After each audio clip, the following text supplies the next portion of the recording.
கம்பி எல்லாம் இருக்கு, நல்ல நோட்டு தான். வேலை கிடைக்கலன்னு சொன்னீங்க, ஏதுங்க இவ்ளோ பணம்? அது வந்து திலகா, சொல்லுங்க, நாளைக்கு இதுக்கும் போய் கம்பி என்ன கூடாது பாருங்க. இல்ல அத்தை, இது தப்பான வழியில வந்த பணம் இல்ல அத்தை. எல்லாம் என் ராசியால வந்த பணம். ராசியால வந்த பணமா? அது என்ன ராசி? ஆமா அத்தை, நான் வேலை கிடைக்காம அங்கங்க அலைஞ்சிருந்தேன்னா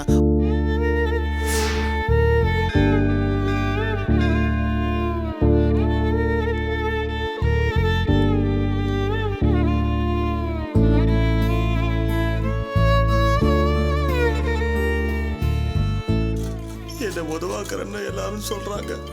நீயும் பார்த்துட்டு இருக்கே சாமி, நீயே சொல்லு. வீட்டில் என்னை செல்லமா வளர்த்துட்டாங்க, எனக்கு ஒரு வேலையும் தெரியாது. நான் என்ன பண்ணுவேன்? நீதான் என்னை காப்பாத்து சாமி.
அண்ணன் வாழ்க, அண்ணன் வாழ்க, அண்ணன் வாழ்க, அண்ணன் வாழ்க, அண்ணன் வாழ்க, அண்ணன் வாழ்க, அண்ணன் வாழ்க, அண்ணா வாழ்க, அண்ணா வாழ்க, அண்ணா வாழ்க, வாழ்கண்ணே. அண்ணா வாழ்க, அண்ணா வாழ்க, அண்ணா வாழ்க, அண்ணா வாழ்க, அண்ணா வாழ்க.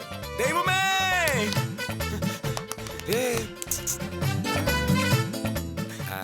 அண்ணா என்னண்ணே? ஏய் போடா. அண்ணா தேங்க்ஸ்ண்ணா. என்னப்பா இது? அண்ணா கோயிலுக்குலாம் போறாரு? ஆமா உருட்ட அண்ணன் அந்த 50 கோடி ரூபாய் ப்ராஜெக்ட் எல்லாம் பேசுறாருல, அத பாத்துட்டு போனவங்க ஓகே சொன்னாதான் நம்ம அண்ணன் அதுவும் பப்ளிக் ஸ்டார் ஆகி அப்புறம் ஹீரோ ஆக முடியும். அதான் அந்த லேண்ட் விக்கணும்னு வேண்டிக்க வந்திருக்காரு. சரி சரி வா, சரி வா. தேங்க்ஸ்ண்ணா. நீங்க நல்லா இருக்கணுங்க. வாங்க வாங்க. என்ன சார் முதல்லயே தட்சணை போட்டேன்? அர்ச்சனை பண்ணதுக்கு அப்புறமா தான் தட்சணை போடுவா, நீங்க முதல்லயே போட்டேல. நம்மளை பொறுத்த வரைக்கும் முதல்ல தட்சணை, அப்புறம் தான் அர்ச்சனை. இவ்வளவு நல்லவாளா இருக்கேல, நீங்க ஏன் மக்களுக்கு சேவை பண்ணக்கூடாது? கைய பார்த்தா கொடுத்து கொடுத்து செவந்த கையா தெரியறதே. இது புடுங்கி புடுங்கி செவந்த கை. ஆமா, அண்ணன் சினிமா மூலமா மக்களுக்கு நல்லது செய்யணும்னு வந்திருக்காரு. அண்ணன் நினைச்சதெல்லாம் நல்லபடியா நடக்கணும்னு நல்லா பூஜையை போட்டு அண்ணன் நினைச்சதை முடிச்சு கொடுங்க. ரேஷா பண்ணிடலாமே.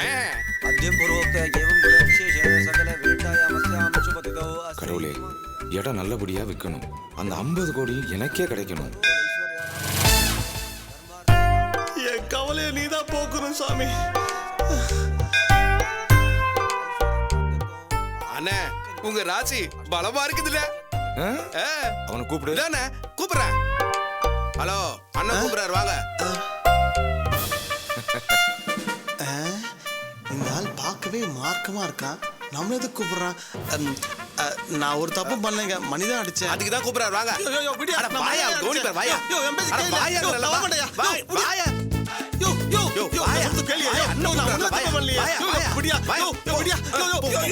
கூப்பிட்டா வர மாட்டேங்கிறியா? நில்லியா ஒரு இடத்துல. நல்ல நேரத்துல மணி அடிச்சியா? என்னண்ணா சொல்றீங்க? நான் ஒரு நிமிஷம். என்னையாமா? சொல்லுங்க. சரி நான் சொல்லிடுறேன். அண்ணா சேட்டு தான் லைன்ல வந்தாரு, லேண்ட வாங்கிக்கிறேன்னு சொல்றாருண்ணே. அப்படியா? ஆமாண்ணே.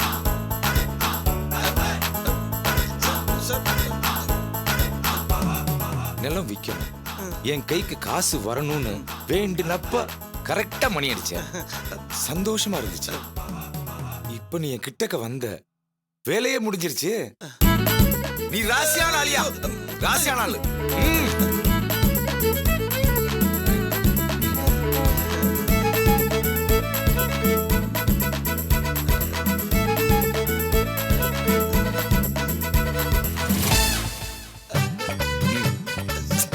வச்சுக்க.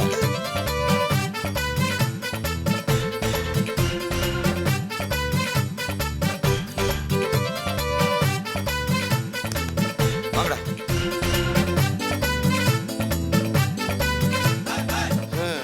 கொடுத்து வச்ச ஆலியா நீ. நான் கொடுத்து வச்சவனா? ஒண்ணுமே புரியலையே. ஐயோ, கடவுளே. அப்ப இது உழைச்சு வந்த காசு இல்லையா? கோயில் மணி அடிச்சு வந்த காசா? ஆமா அத்தை, நான் ராசியானவன் சொல்லி அந்த ஆள் தான் இந்த பணத்தை கொடுத்தான். என்னங்க இதெல்லாம்? திலகா, நான் கூட எங்கேயோ வேலை பார்த்து வந்த காசுன்னு தான் நினைச்சேன். ஆனா இது மணி அடிச்சு வந்த காசுன்னு ஆயிப்போச்சு. பரவாயில்ல, மணி அடிச்சாரோ கிணி அடிச்சாரோ காசு காசு தானே. இத முதல்ல கொண்டு போய் வாடகைக்கு கொடுத்துட்டு வரேன். இல்லனா நாளைக்கு இங்க இருக்க முடியாது. மாப்பிள, அத்தை, ஏதோ உங்களால முடிஞ்சது. அந்த அளவுக்கு சந்தோஷம். போன உடனே வந்துடுறேன் திலகா. ம்.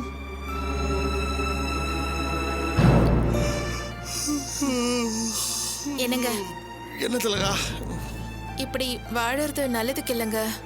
மனுஷனா பிறந்தா உழைச்சி சாப்பிடணுங்க. உழைச்சி வேர்வை சிந்தணும். அந்த காசு தாங்க நிலைச்சு நிக்கும். நீங்க இப்படி ஒவ்வொரு இடமா வேலை தேடி போய் வேலை கிடைக்கலங்கிறதால மனசு சோர்ந்துராதீங்க.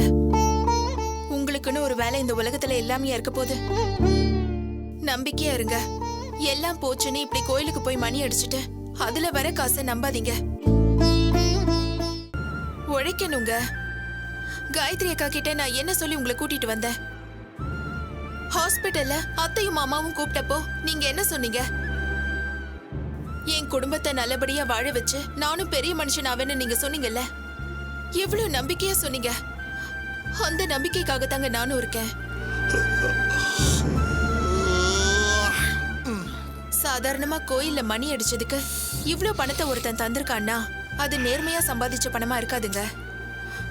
நாம பட்டதெல்லாம் போதும். நீங்க லட்ச லட்சமா சம்பாதிக்கணும், வீட்டுல அள்ளி கொண்டு வந்து கொட்டணும்னு நான் சொல்லல. உங்களால முடிஞ்சது செய்யுங்க. எனக்கு அது போதும். அதிகம் இல்லைங்க. உழைச்ச காசுல ஒரு முழ மல்லிகைப்பூ வாங்கி கொடுத்தா கூட போதும். ஆனா உழைக்கணுங்க. உழைச்சாதான் மரியாதை.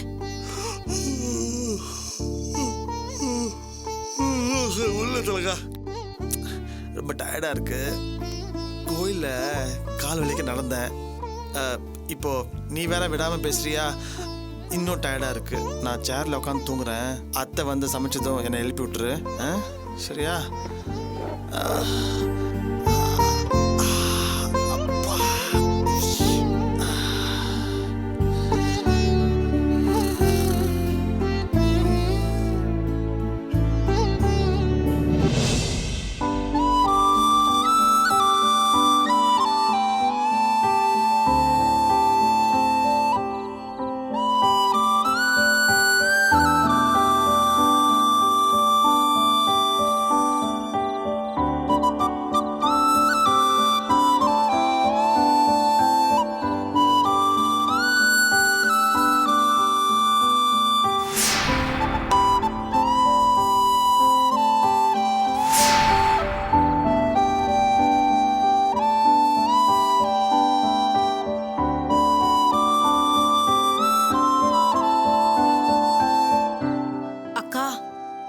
நீ சொன்ன மாதிரியே அவ தூங்காம இங்க நிக்கிறாக்கா. எப்படி சோகமா நிக்கிறா பாரு. இரு வர. ராகினி,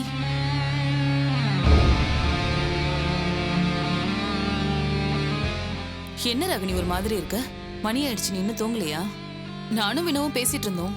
நேரம் ஆயிடுச்சு தூங்கலான்னு பார்த்தா நீ இங்க நின்னுட்டு இருக்க. என்னாச்சு? ஒன்னும் இல்ல நீ. ஒண்ணு இல்லைன்னு உன் வாய் தான் சொல்லுது.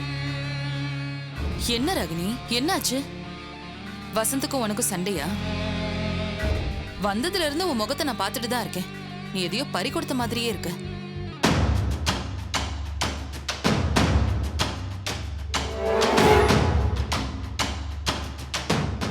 ராகினி, வசந்த் கூட தானே பீச்சுக்கு போன? ஆமா அண்ணி. உனக்கு என்ன கவலை? வீட்ல இப்பவே இப்படி எதிர்க்கிறாங்களே, எப்படி கல்யாணம் அது இதுன்னு யோசிக்கிறியா? வா.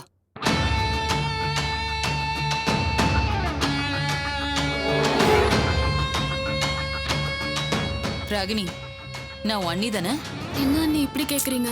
சொல்லு, நான் உன் அண்ணி தானே? என்ன ராகினி அமைதியா இருக்க? சொல்லு. ஆமா அண்ணி. ஓகே, உன் மேல எனக்கு அக்கறை இருக்குன்னு நீ நம்புறியா இல்லையா? என்ன அண்ணி இப்படி எல்லாம் கேக்குறீங்க? எனக்கு உன்னை பிடிக்குங்கிறது, உன் மேல எனக்கு அக்கறை இருக்குங்கிறது உனக்கே நல்லா தெரியும். நான் முன்ன எப்படி இருந்தேன், இப்ப எப்படி இருக்குங்கிறது உனக்கே தெரியும் இல்லையா? நல்லா தெரியும் அண்ணி. ம், அதான் ராகினி. இப்ப நான் உன்னை கேட்டா மனசை விட்டு பதில் சொல்வியா? என்னடா அண்ணி இப்படி கேக்குறாங்களே, நம்மள தப்பா நினைச்சிட்டாங்களான்னு நீ நினைச்சிடக்கூடாது. உன்னை என் கூட பிறந்த தங்கச்சியை தான் நான் பாக்குறேன். நீயும் என்ன அப்படிதான் பாப்பங்கிற நம்பிக்கையில தான் கேக்குறேன். பதில் சொல்றியா?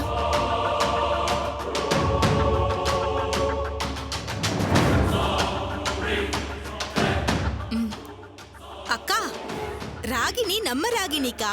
இவகிட்ட நீ என்ன கேட்டாலும் சொல்லுவா. நீ தானக்கா இவ வசந்த காதலிக்கிறாங்கறத கண்டுபிடிச்ச. இவளும் உன்னை நம்பி தானே சொன்னா. அப்படி இருக்கும்போது இவ உன்கிட்ட என்னத்த மறைக்க போறா? இவ நம்ம ராகினிக்கா. ராகினி, தப்பா எடுத்துக்காத. நீ வரும்போது நான் பார்த்தேன். உன் முகத்தை பார்த்தப்பவே எனக்கு ஒரு டவுட் வந்துச்சு. சொல்லு ராகினி, வசந்தும் நீயும் ஏதாவது தப்பு பண்ணிட்டீங்களா?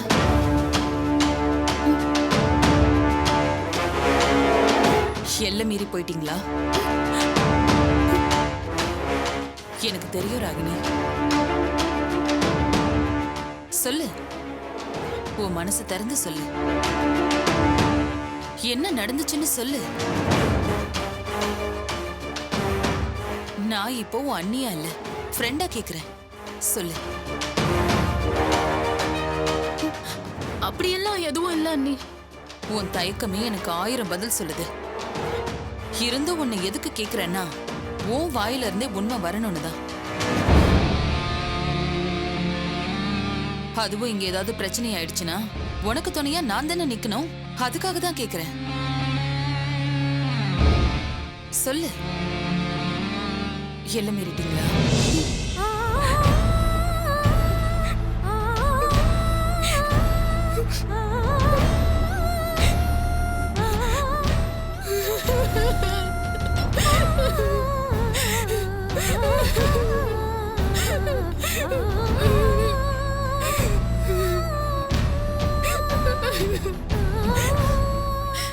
சொல்லுடா, என்ன நடந்துச்சு? அண்ணி, நாங்க மகாபலிபுரம் போனோம். ஆ, நானும் வசந்தும் மட்டும் இல்ல, கூட ஃப்ரெண்ட்ஸும் வந்திருந்தாங்க. அங்க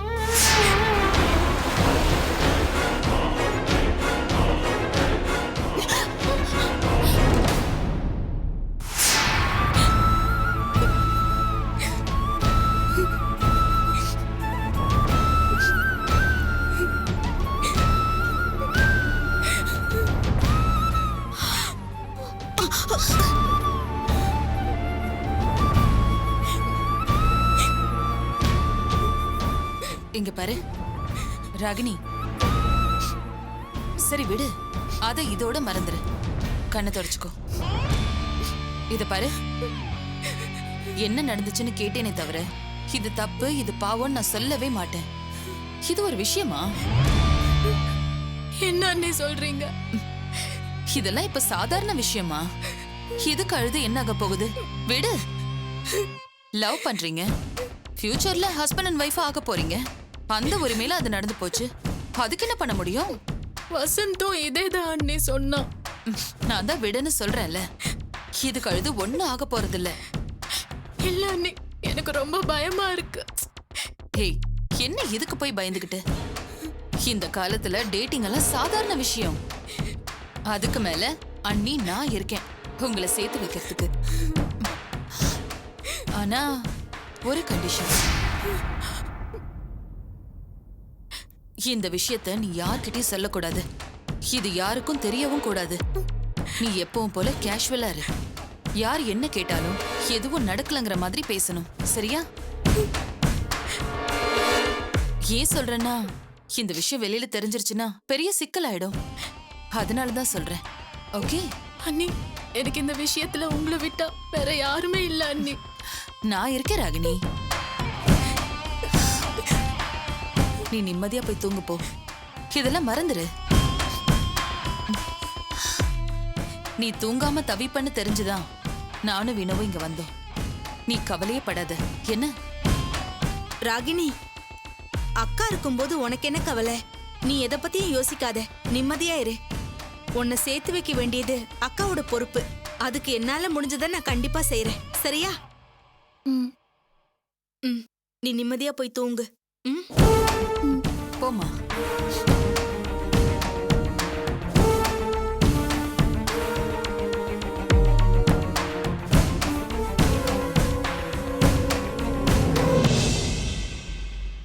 ராகினி,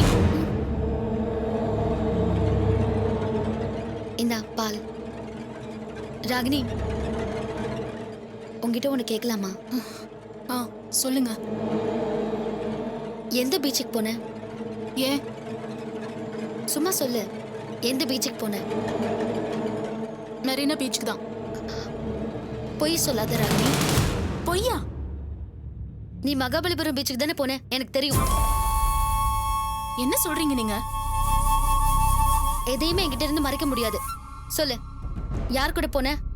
வசந்த் கூட தான் போனியா?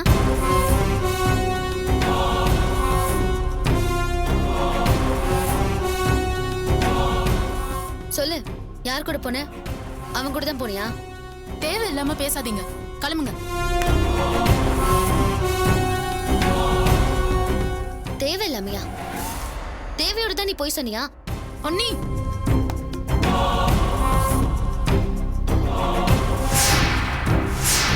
சொல்லு, இது எப்படி கிழிஞ்சது?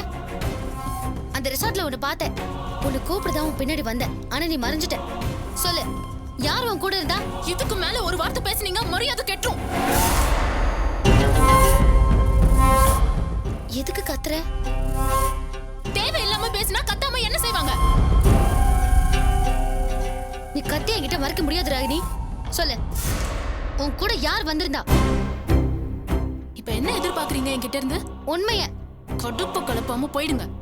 ஏய், ஒழுங்கா சொல்லுடி, யார் கூட போன? என்ன, என்னையும் உங்க குடும்பத்து பொண்ணுங்க மாதிரி நினைச்சீங்களா? என்ன சொன்ன? பின்ன நான் என்ன தாரணி மாதிரி சுரேஷ் குளிக்கும் போது பாத்ரூம் குள்ள போனேனா, இல்ல அவள மாதிரி ப்ராஸ்டிடியூஷன்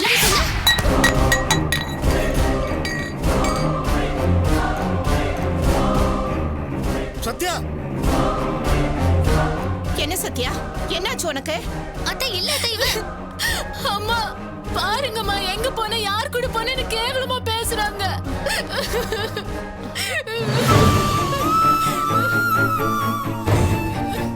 எதுக்கு இப்ப இவளை அடிச்ச?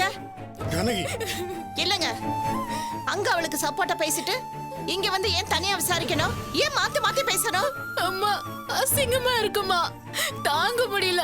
யார் கூட போன, எவன் கூட போனேன்னு.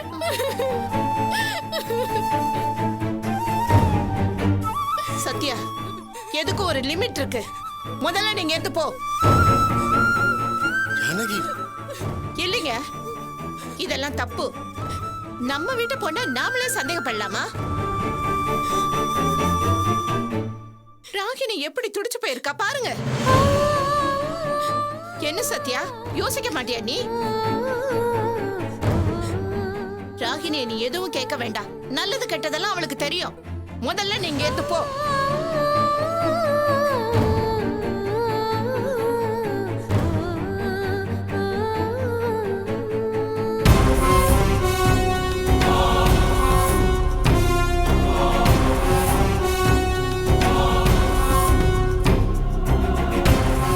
சரி விடு ராகினி, சத்யா வேற ஏதோ நினைப்புல பேசியிருப்பா. நீ போ, போய் தூங்கு.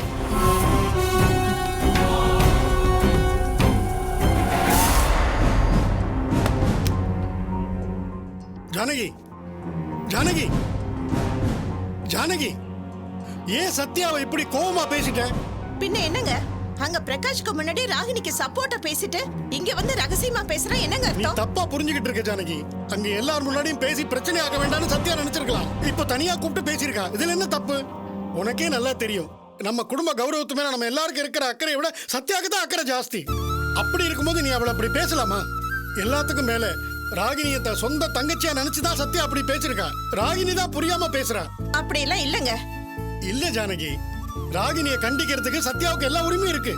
நீ உன் தாய் பாசத்துல அதை புரிஞ்சுக்காம பேசுற. சத்யா நல்ல பொண்ணுமா, அவ காரணம் இல்லாம இந்த மாதிரி எல்லாம் நடந்துக்க மாட்டா. கொஞ்சம் புரிஞ்சுக்கணும்.